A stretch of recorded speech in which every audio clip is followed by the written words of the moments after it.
कभी सोचा है कि हम जो भी सामान खरीदते हैं या कोई भी सर्विस लेते हैं उस पर लगने वाला टैक्स आखिर ये काम कैसे करता है? आज हम भारत की इकोनॉमी के इसी सबसे ज़रूरी हिस्से यानी गुड्स एंड सर्विसेज टैक्स जिसे हम जीएसटी कहते हैं उसे समझेंगे, और वो भी बिल्कुल आसान भाषा में, शुरू से लेकर आखिर तक।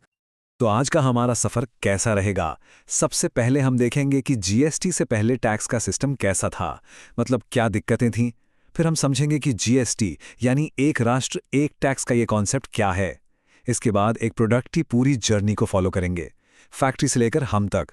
फिर देखेंगे कि इसका हम सब पर क्या असर पड़ा, और आखिर में बात करेंगे कि ये पूरा सिस्टम असल में चलता कैसे है। तो चलिए शुरू करते हैं पहले पॉइंट से। जीएसटी आने से पहले क्या होता था?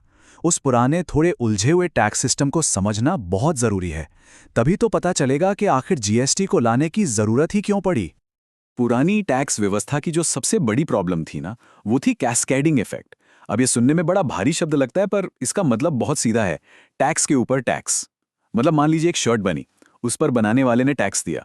फिर वो शर्ट जब दुकान पर आई तो दुकानदार ने उस टैक्स लगी कीमत पर फिर से टैक्स दिया। इसी टैक्स पर टैक्स के चक्कर में चीजें महंगी हो जाती थीं। अब ये समस्या असल में दिखती कैसी थी, चलिए इसे एक उदाहरण से समझते हैं। यहाँ क्लियर टैक्स का एक बहुत अच्छा एग्जाम्पल है। देखिए, जीएसटी से पहले एक कंसल्टेंट ने अपनी सर्विस दी।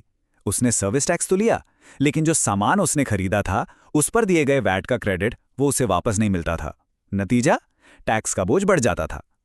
लेकिन जीएसटी आने के बाद कहानी पूरी तरह बदल गई।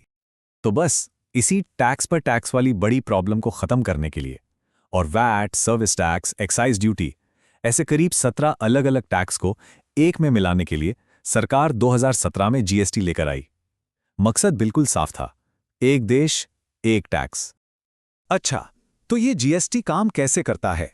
ये एक स्लैब सिस्टम पर आधारित है, मतलब अलग अलग चीजों पर अलग अलग टैक्स रेट। जैसे कि यहां दिख रहा है, जो रोजमर्रा की जरूरी चीजें हैं जैसे खुला अनाज, दूध, उन पर कोई टैक्स नहीं, 0%। और दूसरी तरफ जो लग्जरी आइटम है जैसे महंगी गाड़ियां, उन पर सबसे ज्यादा 28% टैक्स लगता है।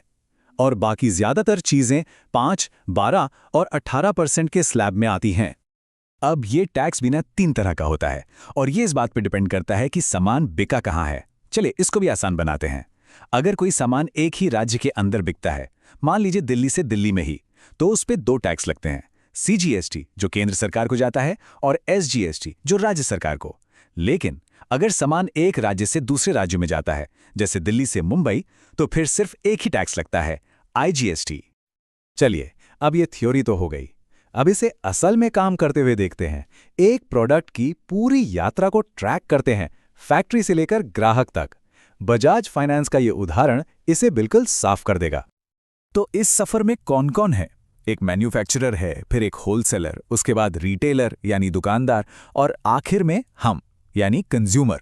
अब ध्यान से देखिएगा, क्योंकि असली खेल यही है कि कैसे हर स्टेप पर टैक्स लिया जाता है और क्रेडिट वापस मिलता है। ठीक है, तो स्टेप 1, मैन्युफैक्चरर ने 1 लाख का सामान बनाया और उसे होलसेलर को बेचा। इस पर उसने 18% जीएसटी लगाया, यानी 18,000 रुपए। होलसेलर ने उसे कुल 1,18,000 रुपए दिए, और ये 18,000 रुपए मैन्युफैक्चरर ने सरकार को जमा करा दिए। सिंपल। अब आता है स्टेप 2। होलसेलर ने उस सामान में अपना मुनाफा जोड़ा और उसे 1.5 लाख रुपए में रिटेलर को बेच दिया। अब इस पर 18% जीएसटी बना 27,000 रुपए। रिटेलर ने कुल 1,77,000 रुपए चुकाए। लेकिन यहीं पर जीएसटी का सबसे बड़ा कमाल, या कहिए जादू, देखने को मिलता है। और इस जादू का नाम है इनपुट टैक्स क्रेडिट, यानी आईटीसी। सच कहूं तो यही जीएसटी की आत्मा है। ये वो चीज है जो टैक्स पर टैक्स लगने की प्रॉब्लम को जड़ से खत्म कर देती है। इसको समझना मतलब जीएसटी को समझना। तो होता क्या है, होलसेलर ने रिटेलर से जीएसटी कितना लिया? 27,000 रुपए। लेकिन वो पहले ही मैन्युफैक्चरर को 18,000 रुपए का जीएसटी दे चुका है। तो अब वो सरकार को पूरे 27,000 नहीं देगा, वो उन 18,000 रुपए का आईटीसी क्लेम करेगा और सरकार को देगा सिर्फ बचा हुआ अमाउंट, यानी 9,000 रुपए। मतलब उसने टैक्स सिर्फ उस कीमत पर दिया जो उसने खुद ऐड की थी। और बिल्कुल यही चीज रिटेलर के साथ भी होती है। उसने ग्राहक से 36,000 रुपए जीएसटी लिया, लेकिन वो होलसेलर को पहले ही 27,000 दे चुका था। तो वो उन 27,000 का आईटीसी क्लेम करेगा और सरकार को देगा सिर्फ 9,000 रुपए। और अंत में जो फाइनल कंज्यूमर है यानी हम, वो पूरा का पूरा 36,000 रुपए का टैक्स चुकाते हैं। इस तरह हर स्टेज पर थोड़ा थोड़ा टैक्स जमा होते हुए पूरा टैक्स सरकार तक पहुंच जाता है। तो अब ये तो समझ आ गया कि जीएसटी का मैकेनिज्म क्या है। चलिए अब थोड़ा जूम आउट करते हैं और देखते हैं कि इस पूरे सिस्टम का बड़े लेवल पर क्या इम्पैक्ट पड़ा है, बिजनेस पर, हम जैसे कंज्यूमर्स पर और सरकार पर। अगर बिजनेस के नजरिए से देखें तो क्लियर टैक्स के हिसाब से कई बड़े फायदे हुए। सबसे पहला और बड़ा फायदा तो वही, टैक्स पर टैक्स का झंझट खत्म। दूसरा, रजिस्ट्रेशन की लिमिट बढ़ गई, जिससे छोटे व्यापारियों को राहत मिली। पूरा सिस्टम ऑनलाइन हो गया है तो कागजी कार्रवाई कम हुई। और हाँ, राज्यों के बीच ट्रकों का घूमना बहुत आसान हो गया, क्योंकि हर बॉर्डर पर अलग अलग टैक्स नहीं देना पड़ता। लेकिन ऐसा नहीं है कि सब कुछ बिल्कुल आसान था, चैलेंज भी थे। शुरुआत में बिजनेस को नए जीएसटी सॉफ्टवेयर पर पैसा लगाना पड़ा, अपने स्टाफ को ट्रेनिंग देनी पड़ी, और कुछ छोटे बिजनेस जो पहले टैक्स के दायरे में नहीं आते थे, उनके लिए टैक्स का बोझ बढ़ गया। अब बात करते हैं कंज्यूमर्स की। यहाँ एक दिलचस्प स्टडी है बैंगलोर की। ये डोनट चार्ट देखिए, इसमें मिलीजुली प्रतिक्रिया है। लगभग 50% लोग या तो असंतुष्ट थे या बहुत ज़्यादा असंतुष्ट। इसकी वजह शायद ये हो सकती है कि शुरुआत में कुछ चीज़ों के दाम बढ़ गए थे, या फिर लोगों को ये नया सिस्टम समझने में थोड़ी परेशानी हुई।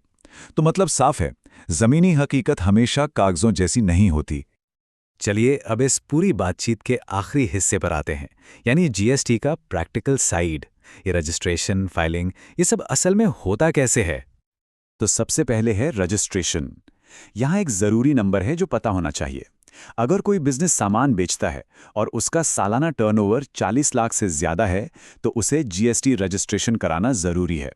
और अगर कोई सर्विस प्रोवाइडर है तो उसके लिए ये लिमिट 20 लाख रुपए है। और ये पूरा का पूरा सिस्टम डिजिटल है, मतलब रजिस्ट्रेशन से लेकर रिटर्न फाइलिंग तक सब कुछ ऑनलाइन। बिजनेस को हर महीने या हर 3 महीने में अपनी सेल्स का ब्यौरा देना होता है, जिसे GSTR-1 कहते हैं, और एक समरी रिटर्न GSTR-3 भी भरना होता है। और ये टाइम पर करना बहुत ज़रूरी है, क्योंकि इसी से ITC मिलता है, और अगर देर हुई तो पेनाल्टी भी लगती है, रोज़ के 50 रुपए। तो इसमें कोई शक नहीं कि जीएसटी भारत का एक ऐतिहासिक टैक्स रिफॉर्म था, जिसने एक देश एक बाजार का सपना साकार किया। लेकिन एक बड़ा सवाल आज भी अपनी जगह कायम है। क्या इस सिस्टम ने वाकई छोटे व्यापारियों के लिए जिंदगी आसान बनाई है? क्या इसका जो असली मकसद था वो पूरी तरह से हासिल हुआ है? ये एक ऐसा सवाल है जिस पर सोचना जरूरी है।